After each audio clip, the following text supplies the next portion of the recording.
Hello and welcome to This Week in East Brunswick, East Brunswick's own news and information program. Tonight we'll show you some of the performance from the Empire State Ballet Company, which took the stage last Monday night at the East Brunswick Community Beach. We'll also bring you the opening of a new facility in town for the developmentally disabled at the Old Weber School on Hardenberg Lane. Our regular features will include an arts update from Dolly Vasta, a constitutional comment from K.More. Also, Middlesex County Agricultural Agent Pegi Howells will show you how to start your own composting pile. Health facts with Dr. Robert Karlin and information on living with chronic pain. Some pool safety tips from Adrian Eisner on Consumer Aware, and we'll wrap it up with our Township Council review. But first, a quick look at what's on Channel 8 next week. Monday at 10 a.m., it's Look Great, Feel Great, and aerobics and floor work with Lenore Kulik.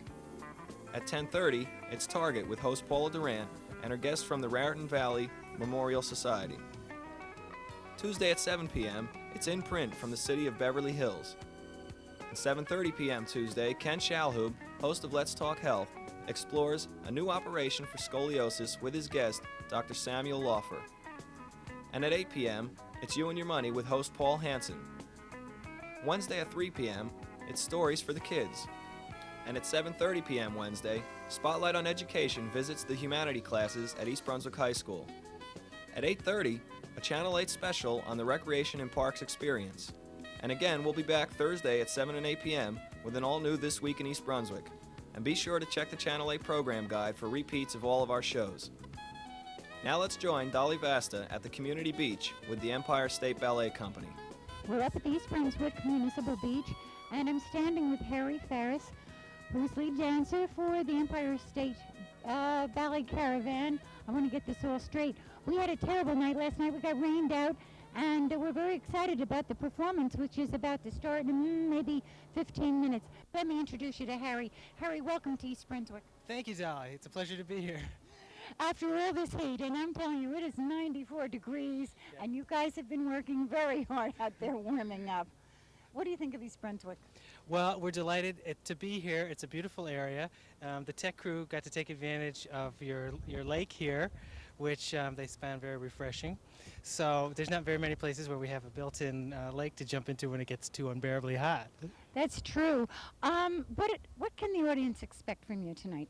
Well, they're going to get a mixed repertoire, and we're going to do excerpts from one classical ballet, Sleeping Beauty, and then we're going to do a new piece that's newly premiered this season called Dances in a Garden, to an arrangement of Verdi pieces from the opera, The Four Seasons, and it's a fun, light, blithe kind of a thing.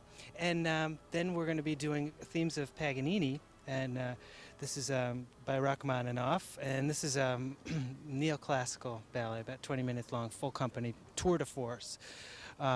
Which is a bit more for your ballet aficionado. But then we're going to come back with something fun for everybody, Ballet Militaire, which is to arrangement of Sousa marches. And then Latin American Symphony to Morton Gould's piece of the same title. Well, listen, I'm going to let you get ready because I know you have a lot to do. And we'll be doing cutaways on all these wonderful things you've been talking about. Okay, fabulous. Try to stay cool. Okay. Okay.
Last Tuesday evening, township officials and residents gathered outside the old Weber School on the corner of Riva and Hardenberg Lane for the ribbon cutting of the new foundation for the developmentally disabled.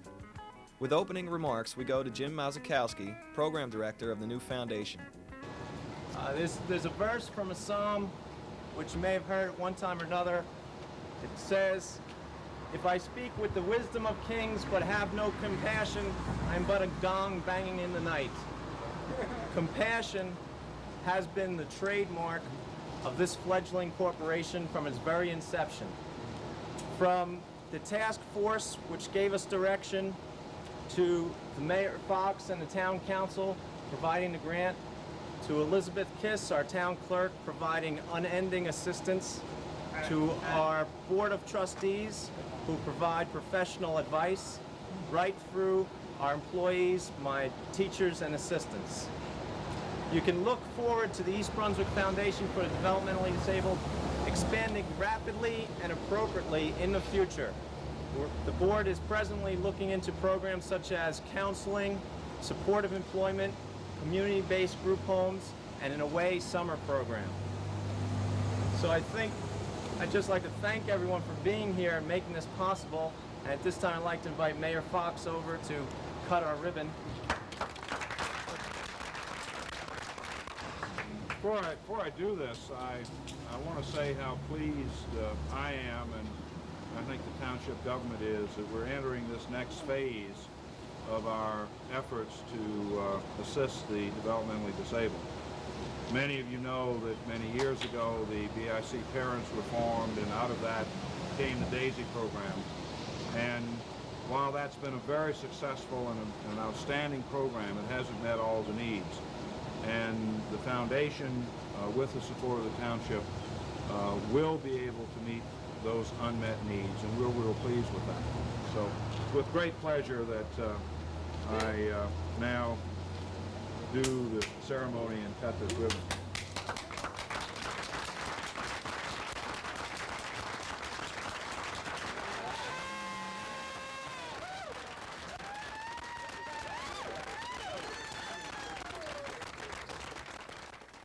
After the ribbon cutting, Channel 8 reporter Stuart Davis had a chance to speak with the new program director. Presently, what we're providing, and is not provided anywhere in Middlesex County, is a summer evening recreation program for developmentally disabled adults. And what that involves is programming geared towards adults more so than developmentally disabled children. We have a co-ed gymnastics class, an art expression class. They're going to be working with ceramics and pottery, a wildlife nature class, and also music therapy, which has gotten a lot of good reviews. Our program opened up last week. Is this facility just for township residents, or will county residents be included in the program as well? All county residents are invited to attend. We're going to take township residents will get priority. At the moment, that hasn't been a problem, as I said, because we're brand new, but we'll work out the details. But everyone in the county is welcome to attend our program. And who's funding the program? The program this year, our seed money to start the organization, was provided purely by the Township of East Brunswick, Mayor William Fox, and the Town Council.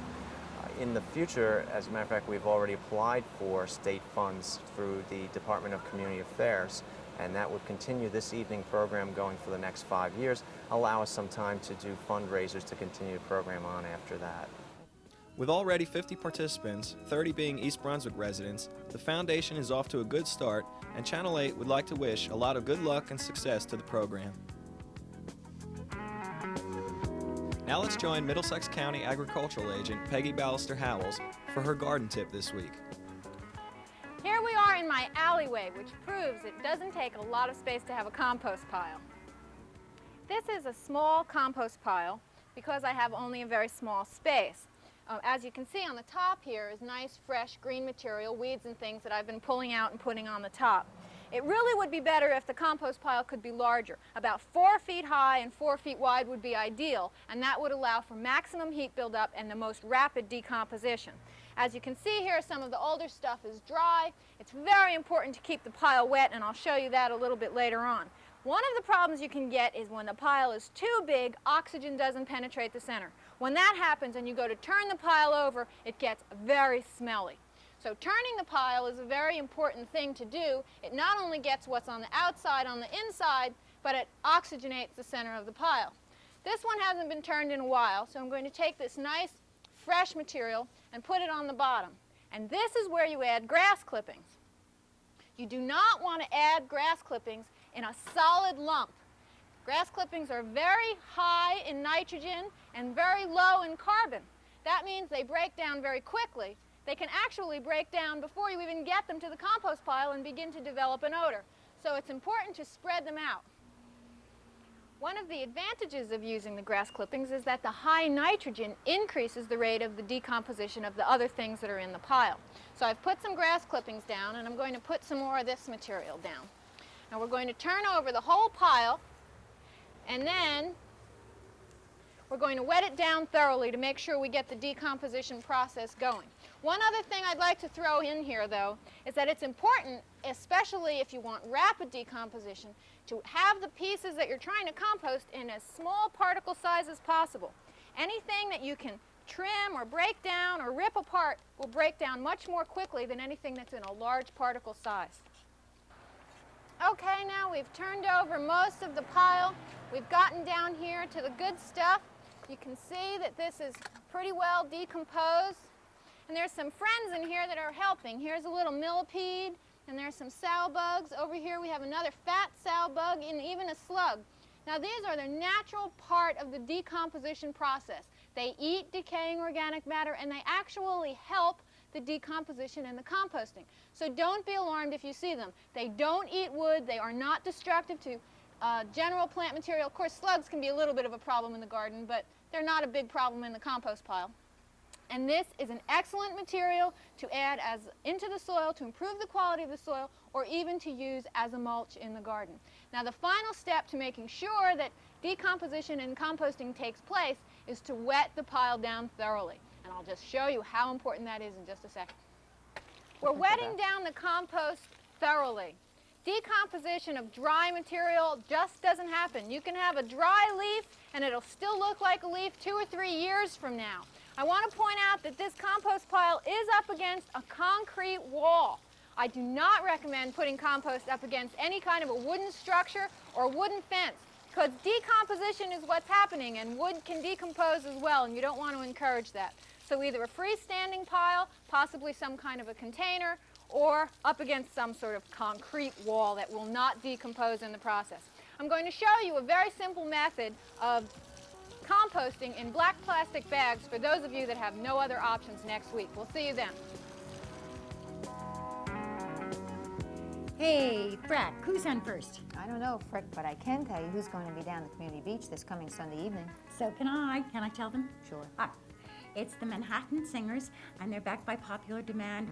They were here last year, and we had such marvelous feedback about them. And they're going to be doing a marvelous evening of show tunes by Rogers and Hammerstein. Oh, God, you're so clever. Yeah. And in case of rain, Don't listen. this girl is, she's so theatrical. In case of rain, the program will be held at 7 o'clock at the East Brunswick Library. But we hope to see you even earlier than 7 o'clock, right? Why don't you come down, have a swim, have a little nosh. We have a great concession stand down there. Bring their chairs, their blankets. Right, and we'll see you then. That's right. Oh, by the way, I'm Dolly Vasta, Arts Coordinator. And I'm Karen Burke, Recreation Manager. Karen, who's got the sand? In somebody else's shoes, Dolly. Bye. See ya.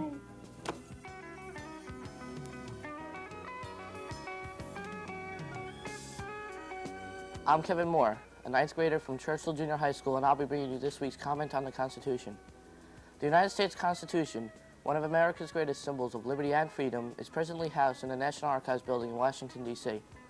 This building also contains 800,000 cubic feet of records, still and motion pictures, sound recordings, and maps. These records date from 1774 to the present. The Constitution is kept in a bulletproof bronze and glass case. It is filled with helium. Kept right alongside the Constitution is the Declaration of Independence. During the day, people may come in and view both the Declaration of Independence and the Constitution. At night, a case is lowered into a vault underground. If fire, earthquake, or any other disaster of this type should start, the case is immediately lowered into the vault. The vault is guarded by guards at all times. The National Archives Association was established in 1934. The building itself was completed in 1937. The archives became part of the General Service Administration National Archives and Record Service in 1949. As you can see, the Constitution is taken well care of.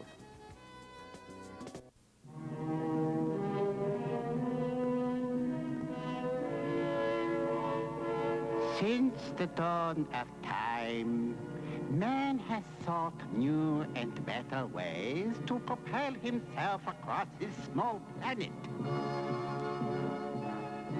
Now, a new age dawns as man discovers the foot. Just one foot can hop, tap, kick. 2 feet can walk, skip, run. A small hop for one man, a great step forward for mankind. This message was brought to you in the interests of the better use of feet. A message from the NRPA and your local Recreation and Park Agency. Dr. Robert Karlin is a professor of psychology at Rutgers University and lives in Princeton. It's an unfortunate fact that after the best medical care in the world, many Americans still have to live in chronic pain. Chronic pain becomes a disease in and of itself, in a sense, when after medical treatment there is no way to stop the hurting. There may well be no continuing tissue damage, no ongoing disease that is going to cause further problems and going to cause further deterioration in health, but the pain itself is left. Probably the most common case of this is people afflicted with fairly severe back pain, but there are pains of all parts of the body from the head to the feet. The question is, how can one live best with chronic pain? Because chronic pain, if it's at moderate to severe levels, is going to impact on a person's life. Question is how best to deal with it. There has been in psychology over the last 20 years or so a large body of research that's helped us to understand how one can go about dealing with this. The first rule is probably the best rule, is to keep your mind busy. Most of us think that after the kind of stress that we undergo in everyday life, the answer to that stress is to relax, and to some degree it is. But for the person with chronic pain, things are different. The person in chronic pain is, in a sense, constantly under stress. And yet, for that person, relaxation is often an enemy. This can be not true sometimes when muscle spasms are a major contributor and you may need to relax specific muscles, but in general, it is more important and better for the person to keep their mind busy when they live with chronic pain than to try to relax, per se. The reason for this is that we have only so much attention to go around. We have an attentional capacity, and if we use up all our attention on one thing, we don't have time to pay attention to other things. We are filtering machines, in a sense. We constantly filter out sensations. If you've been paying attention to me, you haven't noticed the feeling of your shoe on your foot, quite probably. You filter that out, hallucinate it away. If you can keep your mind busy attending to other things, in a similar manner, you can keep your attention away from the pain. The trick is to make the things you do hard enough to really engage your attention. Do the most difficult cognitive task that you can. Keep your mind as busy as possible, and that will help you ignore and put aside your chronic pain. Make accomplishment your friend. I am Dr. Robert Karlin, and this has been Health Facts.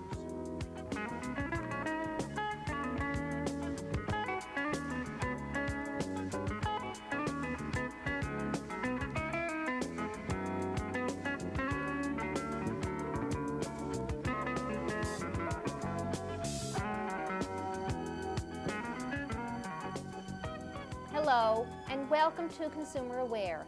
I'm Adrienne Eisner, Director of the East Brunswick Consumer Affairs Office. Now that we are into the pool season, it is important for adults to exercise some precautions so that potential tragedies and pool accidents can be averted. Unfortunately, because many people are not careful about following simple rules, an estimated 260 children under the age of 5 will drown this year in the United States many of them in backyard pools. Here are some important pool safety tips. Never leave a child unsupervised near a pool. Even children who know how to swim should not be considered drown-proof. Instruct babysitters about pool hazards to young children and the need for constant supervision. Completely fence the pool and install self-latching gates. Keep all doors and windows to the pool area secure. Do not use flotation devices as a substitute for supervision. Keep tables and chairs well away from the pool fence to prevent children from climbing into the pool area. Keep toys away from the pool area because a young child playing with toys could accidentally fall into the pool. Have a telephone at poolside to avoid having to leave children unattended to answer a telephone somewhere else. Learn CPR, cardiopulmonary resuscitation. Children are not the only potential victims of swimming accidents. Divers of all ages, especially teenagers, are subject to head injuries and paralysis if they hit the bottom or side of a swimming pool. Never dive into above-ground pools. They are too shallow. Don't dive from the side of an in-ground pool. Enter feet first. Dive only from the end of the diving board and not from the sides. Dive with your hands in front of you and always steer up immediately upon entering the water. Never slide down a pool slide head first. Slide down feet first only. I hope that you and your family will take the time to review these precautions and follow them to avoid a tragic accident this summer. If you have any further questions or need more information about consumer problems, please contact us at the East Brunswick Consumer Affairs Office. We're in our office Monday through Friday from 9 a.m. until 5 p.m. The telephone number is 390-6954. Thank you for joining me on Consumer Aware. See you again next time. At Monday night's Township Council meeting, emergency action was taken to begin a mandatory recycling program. The council reacted to a court order which requires municipalities in Morris, Somerset, Union, and Middlesex counties to begin comprehensive recycling by August 1st. Upon recommendations from Mayor William Fox and township staff, the council adopted a resolution to purchase a $58,000 recycling truck. The truck will be used only for glass collection. The council also supported an ordinance requiring all township residents to sort out recyclables from their trash. Township Administrator Gregory Ferenbach outlined the recycling requirements. Affected municipalities in Middlesex, Morris, Somerset, and Union counties shall immediately maximize recycling efforts, and Edgeboro shall not accept any newspapers, glass, cardboard, corrugated, high-grade office paper, or aluminum cans of waste type 10, or any waste type 23 vegetative waste on or after August 1st, 1987. The first point is that there was something in the order of 45 days given to the municipalities that utilize Edgeboro to comply with that. Secondly, the mayor had made it very clear once that order came through that it was something the municipality had been seeking, and we should do the best possible, take the best possible effort to assure that the recycling program will work. Since that date, Thomas Van, the Director of Public Works, has been working with the recycling coordinator, Ed Jablonowski, and over the last couple of weeks has been assisted by Lou Neely to develop a recycling plan for the township. Ferenbach turned the floor over to Director of Public Works, Thomas Van. The DEP and the DPU has prohibited the garbage collectors from collecting certain recyclables, the newspaper, glass, cardboard, and so forth. And we don't want the residents to be left quite literally holding the bag on this. We are trying to provide some alternatives for them, trying to do it in the most economical and best way that we can. Van told the council the best recycling method is to provide curbside pickup. According to his plan, which was supported by the council, recyclables will be picked up twice a month. Every homeowner will be required to sort their own trash. So all East Brunswick residents will have to provide a separate container for brown, green, and clear glass, aluminum, paper, and certain vegetative wastes. This inconvenience prompted some debate between Councilman Jack Sinagra and Mayor William Fox. Sinagra said it was unrealistic to expect residents to spend so much time sorting their garbage. Surely I'm all for recycling, and there's no question I recycle my paper and I will recycle my glass.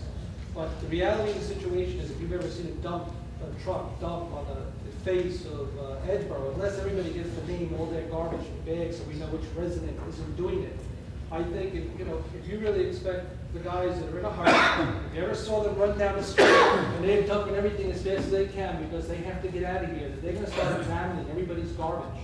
Okay? I don't think that's reality. Fox maintained that the sorting was not only realistic but necessary. He said East Brunswick had to set an example for other municipalities. The principal beneficiary of this order is East Brunswick. The expectation is that it will reduce the volume of traffic into Edgeboro by another 30% or so. Most every town that's going to be covered by this order is going to claim they can't implement it, that it's impossible. I think that if we want to see it implemented, that East Brunswick must have a model program. Now, in the wisdom of the council, money's been set aside from so-called host community benefits to deal with solid waste issues. And I think that we must now face up to the fact we're going to have to use some of that money to implement this and make it work. Sinagra went along with the plan when he was told by the staff that the recycling truck could most likely be sold for more than the township was paying for it. Fehrenbach said recycling containers would be available at a discount at K.More. He said residents will receive details of the recycling plan in a letter from the township. Net operating costs of the plan are estimated at $250,000 per year, plus the $58,000 for the truck. That's if all collected materials are sold. That's all for this week. Thanks for watching.